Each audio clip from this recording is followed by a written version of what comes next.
Hey everyone, welcome back to Master of Spin with your host John Williams. I've been away on a road trip to the Southwest for a little while, back in town, and today I'm going to talk to you about the movie Sinners, a masterclass of movie making, something that I have not seen in a very long time. Film was released April 18th, and in that short 3-week period, it has grossed about $180 million here in the United States. $240 million globally, and it's a no-brainer for film critics. Film critics love it. Rotten Tomatoes gives it 97%. What those other 3% were thinking, I can't really explain that, because for me, it was a 100% banger. The movie is really being spread by word of mouth. Someone sees the movie, they tell their friends, they tell their family, go see the movie, and that's how it was with me. My niece reached out to me, said, you got to go see this movie. I went and saw it, and I agree. It is a fabulous movie, something that I call a masterclass. The screenwriting, the directing, the production, the art design, the set design, the costumes, the cinematography, the music, the acting are all top drawer and make this movie an extremely wonderful and powerful thing to watch. It's written and directed and produced by Ryan Coogler. Many of you have seen films by Ryan Coogler. For me, this is the best thing Coogler's made, and I'm very optimistic that we are going to see some fabulous films from Ryan Coogler in the future. The acting is superb. Michael B. Jordan plays the twin brothers, Smoke and Stack Moore. And again, yes, he plays both brothers, Smoke and Stack Moore, and he's a revelation in the film. But the entire cast is great, from Miles Caton, Jack O'Connell, Haley Steinfeld, Saul Williams, the great Delroy Lindo, Wunmi Musaku, and all of the others in this cast give powerful performances that really bring this movie to life. It's a multiracial cast that really helps transport us back in time during this film. And that's what we want a great movie to do. We want to be transported. We want to sit in that movie theater. We want to be taken somewhere in the past. We want to be taken somewhere in the future. We want to be taken into this fantasy world. And that's what a great film will do. It's a transportation vehicle, and that's exactly what Sinners is. The musical score is written by Ludwig Göransson, and he records most of the music live on set with the cast members from the film. Haley Steinfeld, she writes one of the songs and she performs that song in the film. And Göransson puts together an all-star band behind them: Cedric Burnside, Brittany Howard, Kingfish Ingram, Bobby Rush, the great Buddy Guy. Buddy Guy also appears in a cameo at the end of the film. And the music score here is a big part of this film. I can't underscore the idea that the music of this film really helps give the film the punch that it has, because it helps us and it creates this linkage from us. It gives us this linkage from the past and the linkage of the present.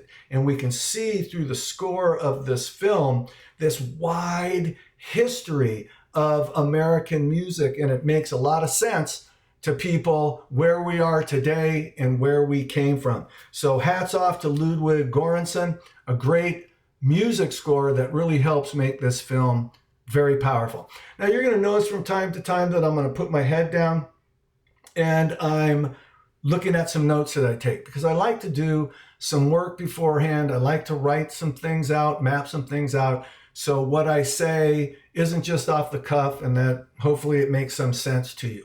So first thing I want to see about the film Sinners is you got to go see it at the movie theater. Don't wait until the film streams. Don't wait to see it in your living room on your TV with all the distractions of being at home. Go to the theater. See it on that big screen. Hear it with that unbelievable sound, with that popcorn in your lap, because again, this is one of the great transportation vehicles that I've seen in a long, long time. So a little bit about the film. The film is set in Clarksdale, Mississippi in 1932. Now, from a geographic standpoint, Clarksdale, Mississippi is right there in the Mississippi River Valley. It grows up along the Sunflower River, but Clarksdale is more than that. It is really ground zero from everything that will become American music.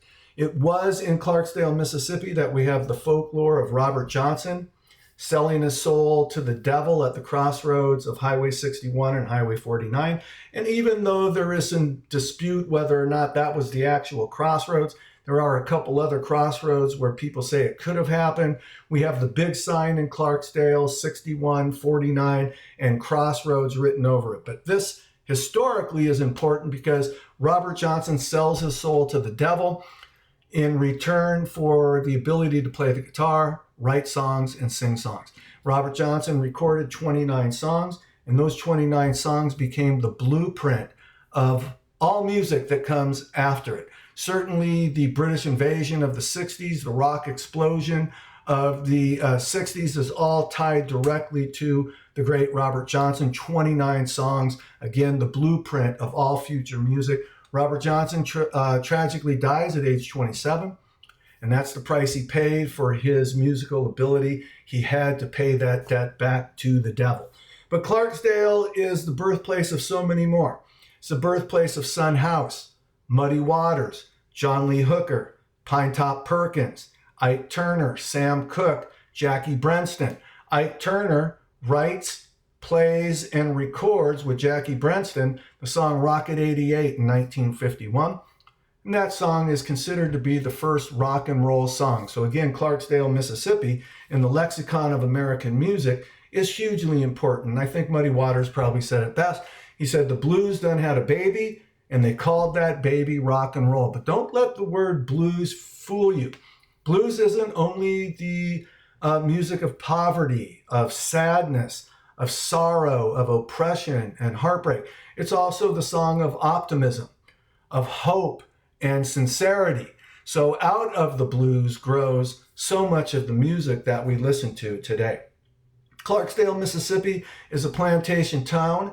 It's known as the buckle of the Cotton Belt. So as cotton spread throughout the South, from Georgia into Texas, again, Clarksdale, Mississippi is called the buckle of the Cotton Belt. In 1860, the population of Clarksdale, we had about 1,500 whites and about 5,000 slaves. And following the Civil War, not much really changed in Clarksdale. It's a city that remained frozen in time, like many of those towns throughout the South. They didn't move much after the Civil War. We have the arrival of the Ku Klux Klan, and they were going to make sure to use intimidation and violence to keep African Americans in their place. Slavery was just exchanged for a farming system known as sharecropping. Sharecropping was going to make sure that former slaves and African Americans stayed tied to those farms and those cotton fields.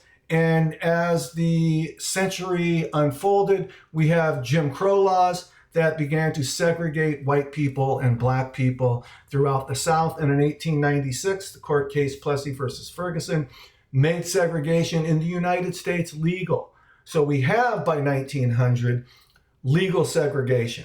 Clarksdale, Mississippi is part of the Mississippi River Valley, and it grows up along the Sunflower River. But again, by 1932, it was a town that was really frozen in time. The two heroes of our movie, or the two protagonists of our film, again, are Smoke and Stack Moore, played by Michael B. Jordan. So they volunteer, sign up for the Army in World War I, like many people did, and they go to Europe. And after the war, they come back to the United States, but they don't come back to Clarksdale, Mississippi. They head to Chicago, which is where tens of thousands of African Americans end up after World War I during this time period known as the Great Migration.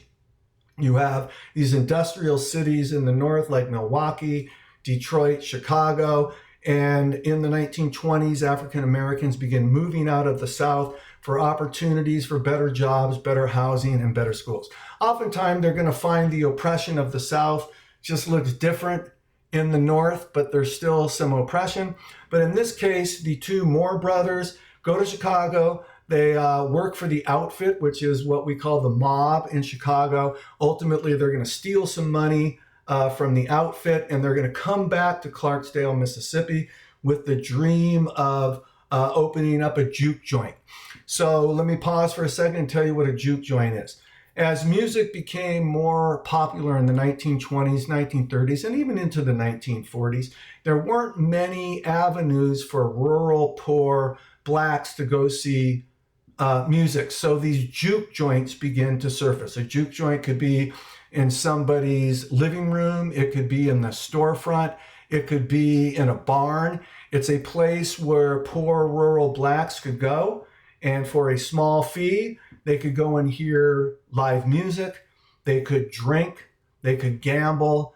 They can dance, get hot and sweaty, and they can remove themselves from the cotton fields of the South and the grinding oppression that comes with the sharecropping system. Because we have the popularization of music, you have these traveling musicians that are going throughout the South. These juke joints aren't just surfacing in Clarksdale, Mississippi. We're going to see them throughout the South. And these musicians travel from time to time. And again, they start getting this reputation of it being the devil's music because, you know, these poor farmers are going, they're spending every penny they have. They're going into these places. They're drinking away their money. They're gambling away their money. They're maybe cheating on their wives, or they're cheating with the wife of somebody else. So they get this reputation of being sweaty and greasy and dirty. And this is where this idea of the devil's music comes. But anyways, the Moore brothers come back to Clarksdale, got some money that they ripped off from the mob, and they have dreams of making it rich by opening up their own juke joint. So when they return to Clarksdale, they gather up a bunch of friends, they gather up some family members, and they begin to prepare for the opening night of their juke joint. So as they open up, they have one ace up their sleeve, and that's their cousin, Sammy, who has an unbelievable gift for playing the guitar. And he's a great songwriter and a singer. So they're going to use him as the vehicle to attract all these people to their juke joint. They purchased the sawmill from the head of the local Ku Klux Klan. They don't know he's the head of the Ku Klux Klan. And again, they put together this team to open up this juke joint. So it's opening night, and the juke joint is full of people, and everything's just going. The antagonist of the film is the Irish immigrant vampire Remick. So Remick hears this music coming out from the juke joint, and he approaches. So as we begin to see this class, now look, this is a horror movie. It's a vampire movie, but don't let that mess with your mind.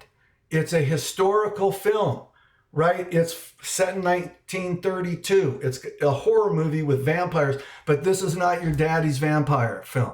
This is not a cheesy, over-the-top blood fest. This is a really well done film that is suspenseful and thrilling. So anyways, Remick, the antagonist, his goal is to turn all of these people into vampires. He most specifically wants Sammy, because he brings with him from Ireland the Gaelic music, the Appalachian music of Tennessee and Kentucky once he becomes an immigrant and comes into America. And he wants to come kind of full circle. He wants what Sammy has. And if he can turn Sammy, he can gain all of that soul and all of that musical skill from Sammy, and it can help him foster his goals, which we don't know exactly what they are. So I'm not going to tell you a lot about the film because I don't want to ruin anything to you. But anyways, Remick hears this music. He approaches the juke joint. He's seeking entry in. His goal is to turn these people to acquire Sammy's. His promise is power, right? Remick is able to link himself to the oppression of Irish farmers in Ireland, the oppression of immigrants coming into America with the Black experience, certainly in the sharecropping kingdoms like Clarksdale, Mississippi. So he promises people empowerment. He promises people enlightenment, and he promises to transform their lives.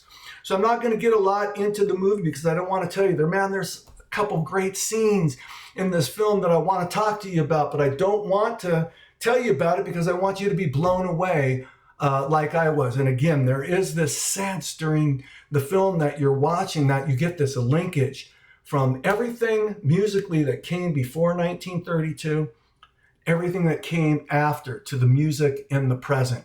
And that's a wonderful part of what this film does. So I'm not going to say anything more. I'm not going to tell you anything more. You know, Remick, he's a gifted singer. He's, kind of hillbilly country dude. But there's so much going on in the movie, and I can't stop. I got to stop right now because I don't want to tell you about it. So I'm not going to say anything more. But there is a lot of tension.